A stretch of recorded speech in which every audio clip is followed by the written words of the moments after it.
Kringloopwinkel Piculan in Serhusterveen ontvong manje bij zijn eerste klanten. Oral Wiekelien moest de winkel zijn dwarren sluiten nooit die onderstroepte.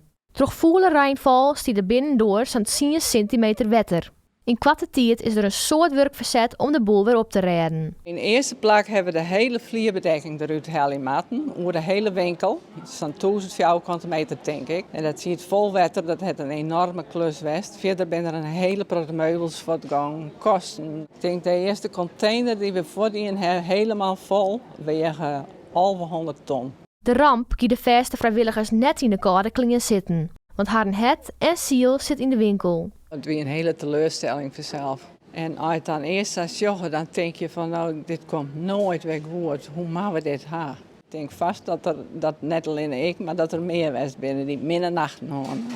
De vrijwilligers lieten de moed was net varren. De winkel moest kosten wat het kost weer opbouwd worden.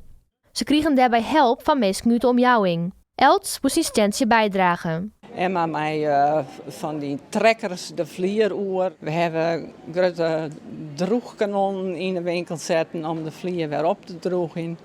Er moesten stikken, hoe heet het, parket uitbrutsen worden. Alle inkomsten van Piculan gaan naar projecten in Indonesië. Een buffer had de kringloopwinkel dus net. Alle keer waar dit binnenkomt, wordt dan wel doneren. De financiële klap blootgrut. In de eerste plaats is er alweer een week inkomstenverlenging. En we hebben natuurlijk door corona weken inkomsten verlengd.